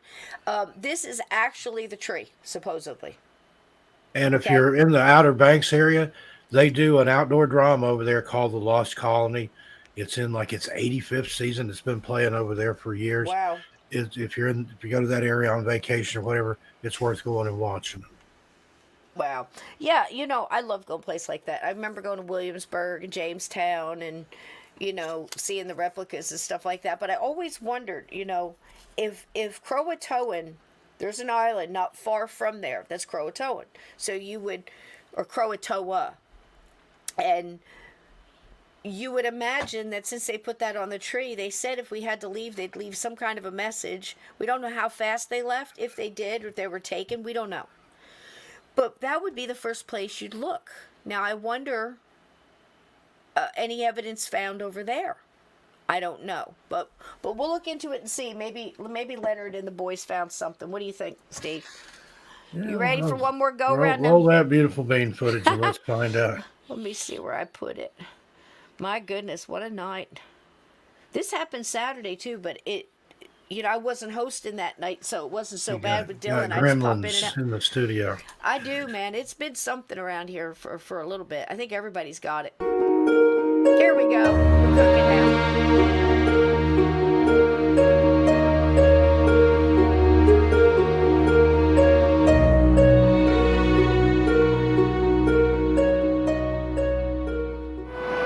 The single word Croatoan that Governor White found would seem to indicate that the lost colony attempted a move to the nearby island of that name. While the governor never lived to search there himself, others who did, in colonial as well as modern times, found no indication that the colonists had ever even been there. No buildings, no bricks, no tools, nothing. What happened to the lost colony? This has been a matter for speculation by laymen and historians ever since that time.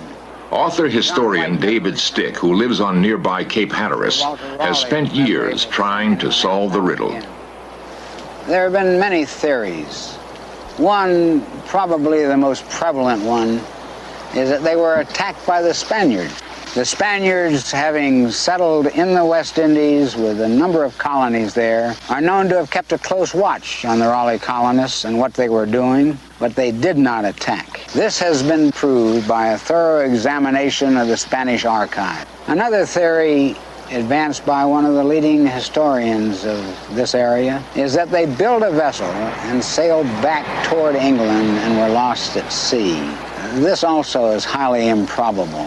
The treacherous waters in the vicinity of Cape Hatteras, known as the graveyard of the Atlantic, are not the type of waters in which you would want to begin a trip in a small vessel built by people who were not shipwrights, heading back across with no navigational equipment. Today, approximately 1,000 people live on Roanoke Island, and the lost colony remains a controversial topic. The U.S. Park Service established a National Historic Site here, and Ranger historian William Evans has definite opinions about the mystery. I'm sort of torn between two theories as to what happened to the lost colony. One, I think that they either went south and lived on the Outer Banks with the friendly Hatteras Indians, became intermingled and absorbed into that colony and disappeared with that group when it died of smallpox generally in the 1700s. Or that the colony moved north towards the Chesapeake Bay, began to live friendly with a small tribe of Chesapeake Indians, but were violently massacred along with those Indians just before the Jamestown colony arrived in 1607. The theory that they lived with Indians is given credence by a story from the journal of Captain John Smith of the later Jamestown colony. They enjoyed good relations with the local Indians through the efforts of Captain Smith, who took the trouble to learn the Indians' language.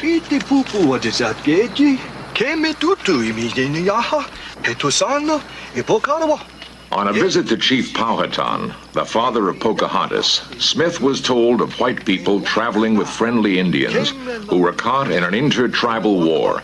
All the whites were slaughtered, except for a group of 7, 4 men, 2 boys, and a young maiden.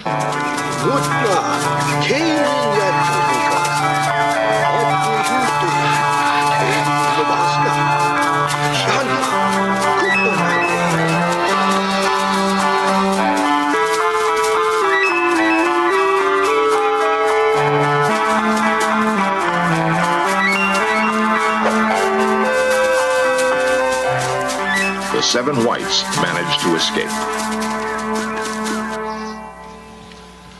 These 7 could have survived only by living among friendly Indians. And down through the years, there have been Indians in North Carolina, some with blue eyes, who claim to be descended from these first English settlers. If they did, in fact, live among the Indians, how can we trace their movement? In 1937, a number of stones were found that led in a trail from eastern North Carolina to northern Georgia. These stones were supposedly carved by Eleanor Dare as notes back to her father if he should return to look for the colony, that told what had happened to the colony, that her husband Ananias Dare had been killed by the Indians along with her child Virginia Dare, and that she was being carried to North Georgia as an Indian princess to be married or to be given in marriage to an Indian chief. The musty basement of a small college for women may hold the long sought-after answer. Something has been stored here that has been all but forgotten. In Search of Cameras traveled to Gainesville, Georgia, to Roanoke College. In 1937, a tourist in North Carolina uncovered a stone with words carved on it. He brought it to Roanoke's history department. A $500 reward was advertised for anyone who found additional stones. The school was besieged with stones and ended up with 47. Most were obvious fakes. A national magazine published a story claiming the stones were all fakes. Embarrassed, the college put the stones in a basement where they've been gathering dust for more than 40 years. The first stone may be authentic, according to the present head of the history department, Dr. James Sutherland. The stone purports to tell the story of what happened to the lost colonists of Roanoke. And here you can see much better the wording on the stone. It says that Ananias Dare and Virginia went hence unto heaven 1591. Any Englishman show John White, Governor, Virginia.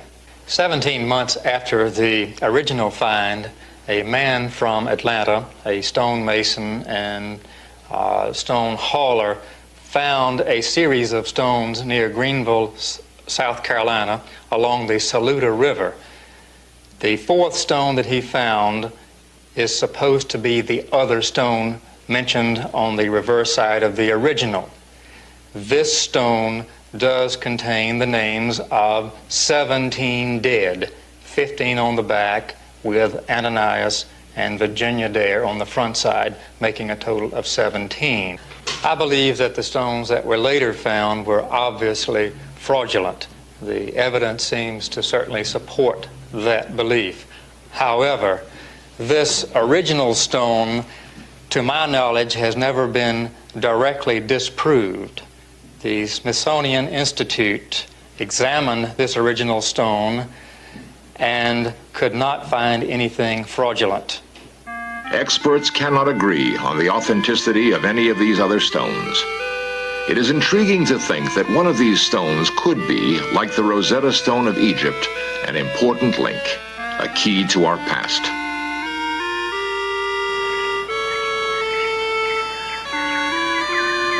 Today's Roanoke Island has its legend of the ghost of Virginia Dare, the grandchild of Governor White. Legend has it that beautiful Virginia was betrothed to a young Indian hunter, but she was also loved by a very jealous medicine man. To prevent her from marrying his rival, he changed her into a deer. Later, unaware of the change, her true love shot and killed the deer with an arrow. There are those who say the ghost of Virginia Dare, sometimes a deer and sometimes a young maiden, appears in these woods on moonlit nights, trying Just so you know, I'm all in on this theory. Just so you know. but unable to tell us the answer to the mystery of what happened to the lost colony of Roanoke.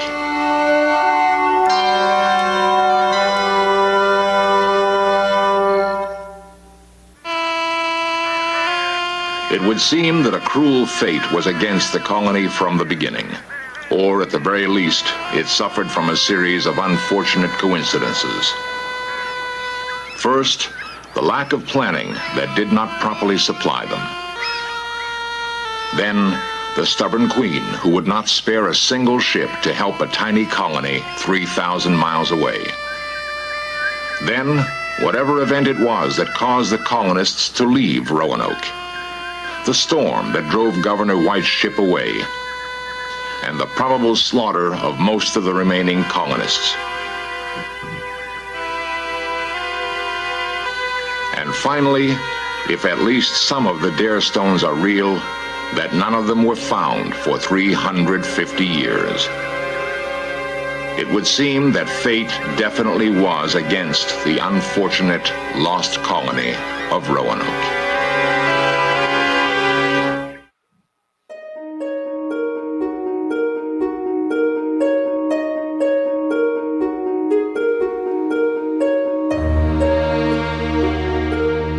Well, there they are.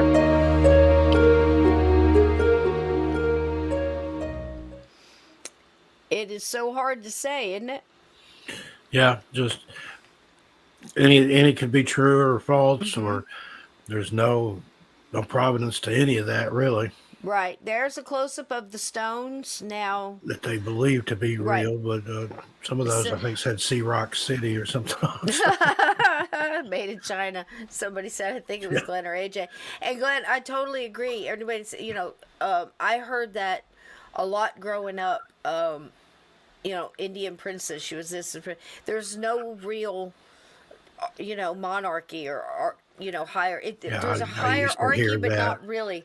Yeah. My auntie was an Indian It's totally princess, different. Cherokee princess. Oh, yeah, okay. Yeah. Yeah. I mean, the main thing is, everybody there was, in most tribal, settings, you were picked for what you did. It didn't matter, especially in Cherokee, in Delaware. I can only speak on that. I mean, I know a lot of really fantastic, Blackfoot, Navajo, Red Stick, Seminole, and I've tried to learn of their, their ways and, their traditions, but everything gets watered down in time, and I think just like anything, it changes. Every culture does it. Some people do it with recipes. Whether it was your granny's sauce recipe in Italian culture, or all these different things. And I just think it's important to hang on to the ones you can. I think that's the most important thing when I talk about Native American, the heritage and the music, and we just don't want to be extinct, So, we definitely, a lot of us were Native American before it was cool, but you can say that about a lot of people. So I totally get it. Yeah. Yep, white people words, that's right, yep, shaman, the whole thing, yep. And it's all about your medicine, your characteristics, and things like that. So, and I don't think we should be, I've seen a lot of people, especially the older, and they come by it honest, but they're almost sarcastic about it. It's like, hey, that's your, what do you keep in your medicine bag? And they'll say, like, it's not Tylenol. Instead of explain, I guess they get tired of explaining, and it's really a personal thing. But basically, it comes down to in your medicine bag, you put stuff in there that you either need to work on, or you need help with, or you need to block because you're having an issue, or you want clarity of mind. So you might, carry gemstones or something precious to you that might just have a meaning to you. It might be tobacco. It could be, graveyard dirt, from somebody's grave. It could be 1,000 different things. I remember one guy scared to death. I said ears. But like I can see why people do Ears stuff of people just 'cause that they- ask too many questions. Yeah, because you just don't want to go through it again, because chances are it's going to be not taken the way you know, and understood. But I think that goes with anything, you know. But I love the story that she was turned into a deer, and her Not lover deer. didn't know it, and then shot her. You know, leave it to, you know, come up with a story like that. So if you're going to believe something, but I think that they probably went off trying to live. If you think about it, it's so easy to say they're right by the ocean. They had all the food but if you don't know what you're doing, seriously, if you don't know what you're doing, you know, you're going to be finding out the hard way. I mean, you just don't wake up with knowledge on how to fish in the surf fish, you know. They don't know to dig down and then there's clams, maybe. You know, that it had to be clams and oysters and stuff all through there, had to be prominent. But or hunt, that, you know, they probably knew about hunting. I don't know if they knew how to grow in the climate. You know, there's many stories of Native Americans teaching settlers how to grow corn, dig a hole, put fish, cover it up again, made like a compost and a mulch, and then, you know, and what plants to grow with others. But you just don't show up with this knowledge. They didn't have anybody, did they, Steve, that were culture keepers and trackers or teachers? You know, they hadn't met anybody yet, had they? Maybe that's who they went off with. Just as they said, a friendly tribe that maybe were overrun by this other, you know. I don't know. Had you heard anything of people coming from this and claiming any kind of bloodlines or heritage? I haven't heard anything as of late, but again, with all the advances in DNA and everybody putting their DNA and stuff in, maybe that will finally give us some resolution. But again, you know, that's is there any possible. DNA to compare it to? Yeah, good question. And I think Lindsay brought that up, or somebody, if I got that wrong, I apologize. But somebody brought it up about DNA is so hard. I mean, this is one of the reasons they say, you know, to prove that you're of blood, you know, you have to have a card. Well, we've said that before. There's only a few things that have to prove their heritage by blood. Dogs, horses, and Native Americans. So most Native Americans like, no, I know who I am and I know what I'm doing. It's a way of life anyway, you know. But to some, they were lucky enough to grow up with that around, and, you know, it's just, it's sad. But I really think that it's possible they were assimilated into a tribe and then maybe part of a, you know, they got killed like the Stones said. Had you seen that documentary about they were really digging into the stones and the language? It's all written in their language, the way they spoke. That's very hard to, to fake, I would think. I mean, I guess if you took language, old ancient languages and stuff like that, you'd be able to come up with a fair facsimile. But even their letters were written different, Steve. You know, it's not exactly the same. It's hard to, it's not just thee and thou and thou and things like this. This was what, 1567, something like that? Yeah. And you're going back there. Ago. And I'd like to say thank you so much, friend of the show, one of our Black Ops mods, always got the cupcakes ready, and the bacon and the love and the links, and we love her so much. Thank you, Lindsay. Send us in our PayPal, and we love you too, darling. She says we love you, Cisco. So thank you for that. And that absolutely, anything that comes into the show like that goes to keep the show going, and I certainly appreciate it very, very much. I mean, I missed terrible being here when I was sick and I couldn't be with you guys. I miss Steve, and look, I blinked for 2 seconds. He's a star on the inner tubes. Up there with the brand new on the inner tubes. He's got a new flannel. He's got him hat, and he's got him his flannel. If you haven't seen that, go check it out. Like I said, a lot of those newer people over there, back when I was doing those live shows previously, we had like maybe 50, 60,000 subs, something like that. We past 200,000 last Yeah. week. So Oh, a lot of people haven't seen me before, and obviously they don't know about it's this cooking show, or with they don't grease. know about 13 past midnight. So We're help excited. spread the word out there. They can see me every Monday here, Yeah, isn't that among other great? places. Isn't that great? Yep. And we're always talking about something crazy. I mean, I have absolutely no solution for this story, but I tend to believe in the things on the stone and the way they, said that how many died and people were dying. They had a chance to leave with a good, a good friendlier group, I guess, out there, and followed them through, and quite possibly Virginia grew up in that environment. If she did so, she's a lucky girl, you know. Then she got turned into a deer and shot with an arrow. Yeah, and shot with an arrow. It's always something. Yeah, yeah. It's like a Romeo and Juliet, huh? But they were some of the first missing people. I guess we'll never really know. I'd really like that documentary. Of course, I can't play it for you here because it's much newer. But In Search Of, it's amazing how In Search Of did it back in the 70s, and we're still really don't have much more, even with DNA and everything, because Native Americans didn't keep DNA. You know what I mean? There's not a lot of hairbrushes out there with, hair in it and, records and things like that. Because like I said, when you have to get a green card, you have to go back 6 generations. The reason they picked 6 generations is because they knew we couldn't do it. Yep. It'd be near impossible to come up with that. I can only go back so far, and then everything is word of mouth and what we're told and what makes sense, But, and I'm right here where they started. I'm not far. I went out and went all over the place, came back, and I'm not, there's streets named after, I swear, in the whole town, named after my great grandmother's family. And I wonder if they still to this day know that it's, well, there's a lot of things named after Native Americans here.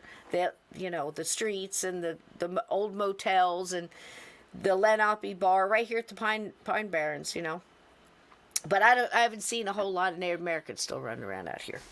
That's for sure. So it's kind of like the Land O'Lakes butter. They took away the Indians and kept the land.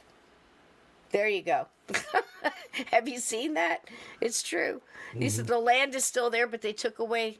She's gone. So I guess that era is over. Mrs. Butterworth is gone. All that's left, you go down the cereal aisle, it's sad. I don't even think they have like Sugar Bear or anybody else left. Don't have sugar anything anymore. Nothing. No Sugar Bear. I'll tell you what, you go down the chip aisle though, and there's Mr. Salty with his little hands on his hips, does not give a shit. He is salty AF and doesn't care. He's still there in the aisle. I love him. I'd just get a bag just because of that. It's great. But him and Cracker Jack, I think, is even gone now. But you know who's left? Quaker Oats. Got this old white dude. Yeah. That's the only one left. That's what they started out with. What have we done? What have we done? Uncle Ben is gone. Uncle Ben, Aunt Jemima, Miss Butterworth. Aunt Jemima.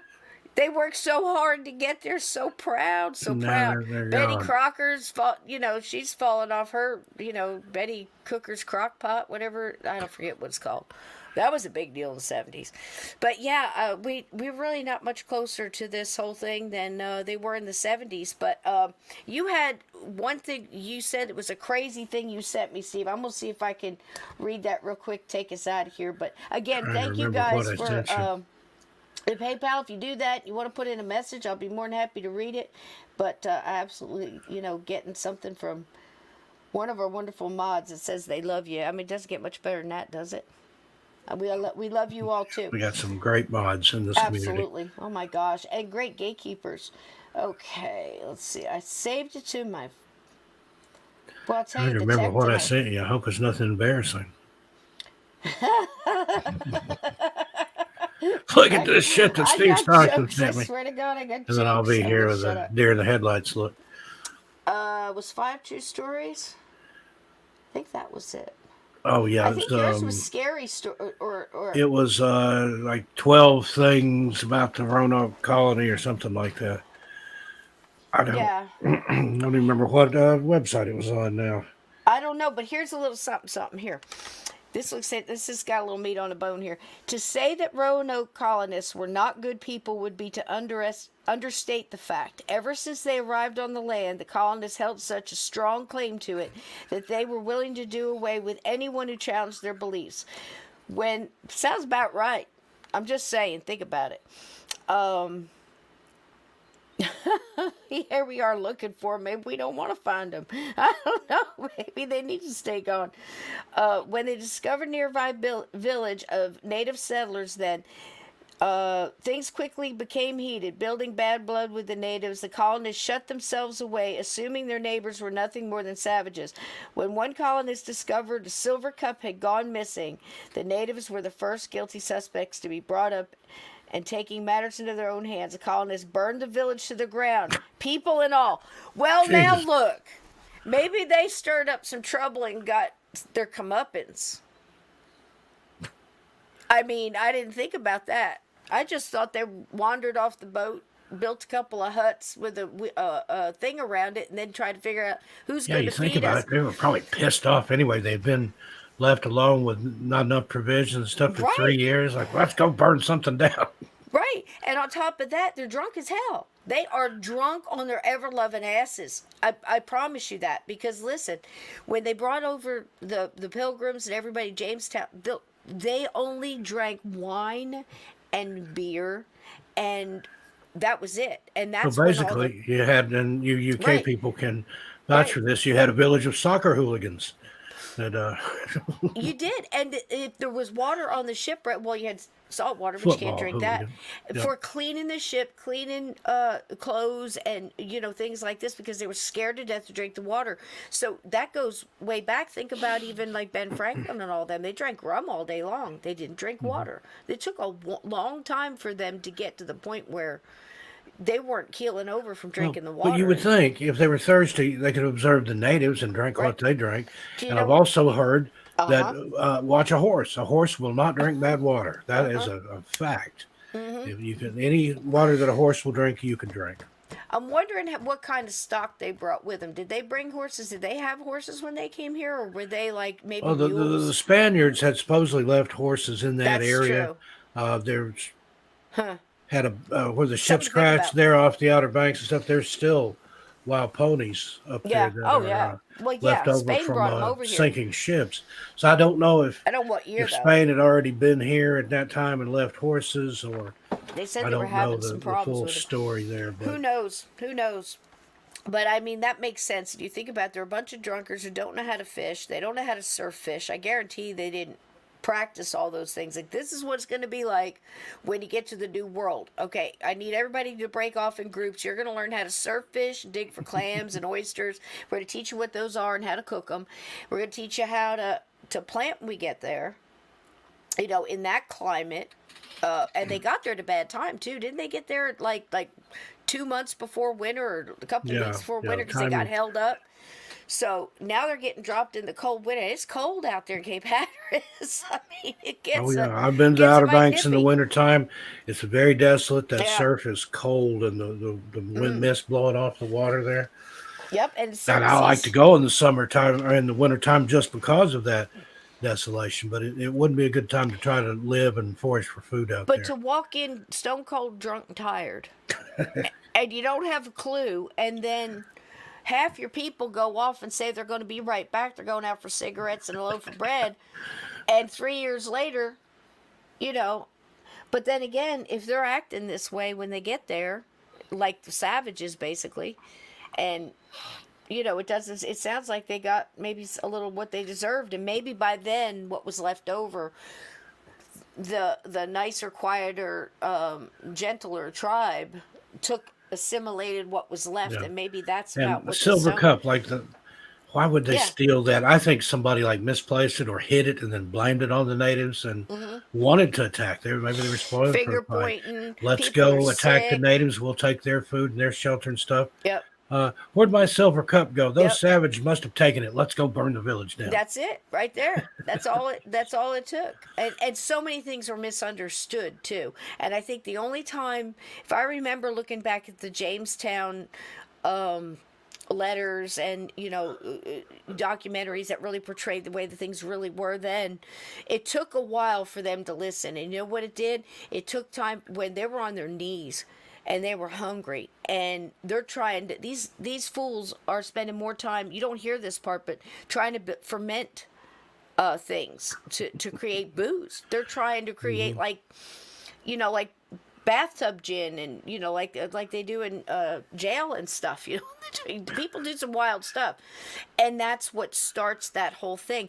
And they don't start boiling water to drink until coffee is brought over, which was our thing here in the Americas, is more coffee, and then later on tea, and that really doesn't start to hit until like Franklin's time, and so like another 100 years. So these people were drunk on their ass with what little alcohol to drink that they would leave behind, because this ship's got to go back. They have to have alcohol to take for the return voyage, right? Or their crew is dead, because they're drinking beer and wine and stuff too. So it's crazy, but when you think about it from the realistic point of view, that makes more sense. Now, where the houses went, I don't know.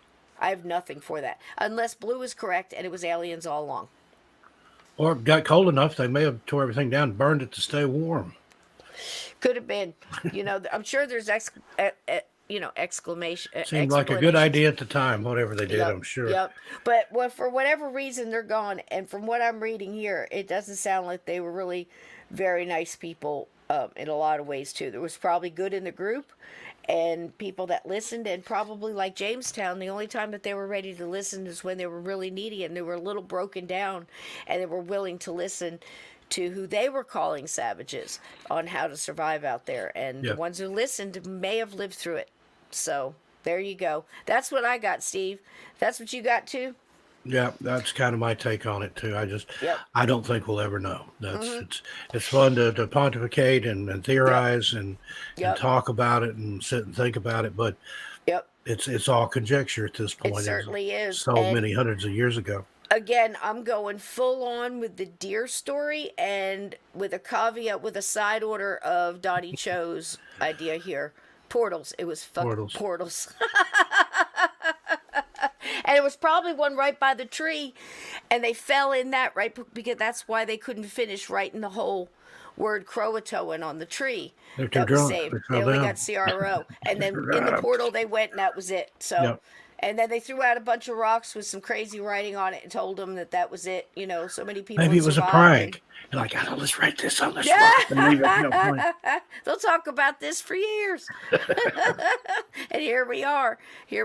But if you want to look more into that, there's lots from the History Channel, if you believe them, Smithsonian, and stuff like that. But there's an awful lot out here on these rocks. It's very interesting. The documentary, they go over every bit of it. What letters stood for what, the language that they used back then.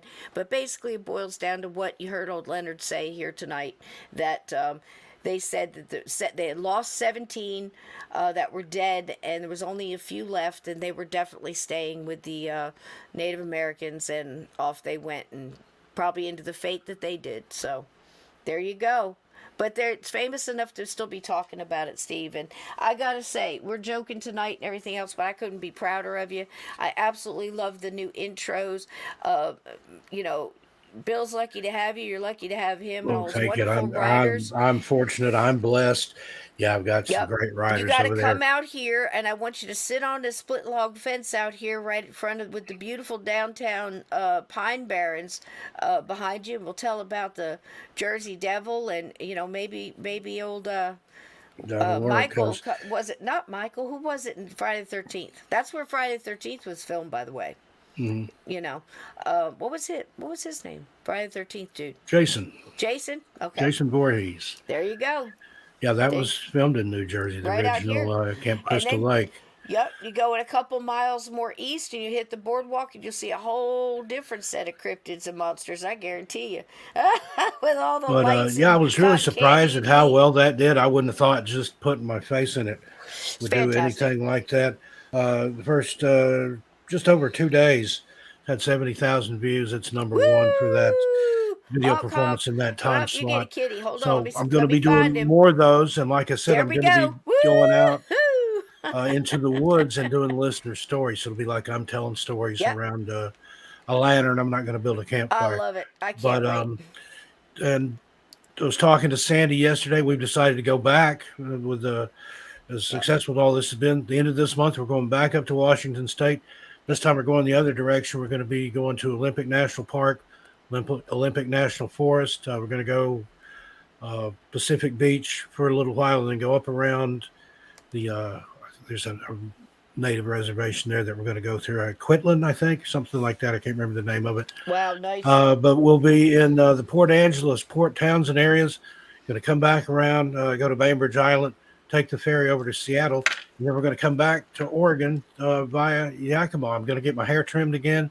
Woo! And there was a restaurant we liked, their little diner called Peppermint Stick, Oh, and yeah. had the best hamburger, onion rings, and malted I've ever had in my entire life. This sounds And great, man. We that's got to in meet Union up. Gap, Washington, home of Gary Puckett in the Union Gap. That's And where Uni, I yeah. started at. So end of the month, last part of July, or end of June, first couple of days in July. If you're going to be around anywhere that I just mentioned, the Olympic Peninsula, all the way down to Seattle and across to Yakima, hit me up. We'll probably do another meet and greet. We had several show up.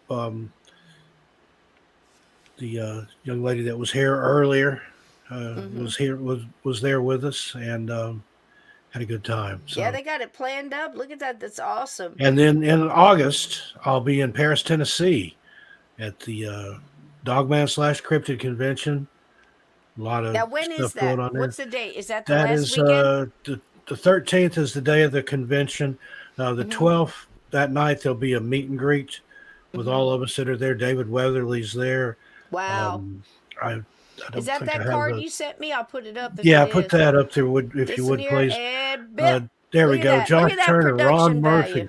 Nick Redfern, Bettina Moss, me, Barton Nunley. He's a character. Love Barton Nunley. Nick Valente, Jody Cook, Tony Merkel, Jay Vault Tucker, Kenny Irish, the punk cryptozoologist, Elijah Henderson, David Weatherly, the Black Eyed Kids guy. If you see him, call him that. He I loves love it. David. You got to get David on this show. You tell him you Kumo got to Baker, go in the D.A. suitcase. Roberts, and your Bring host, him here. Ken Gerard.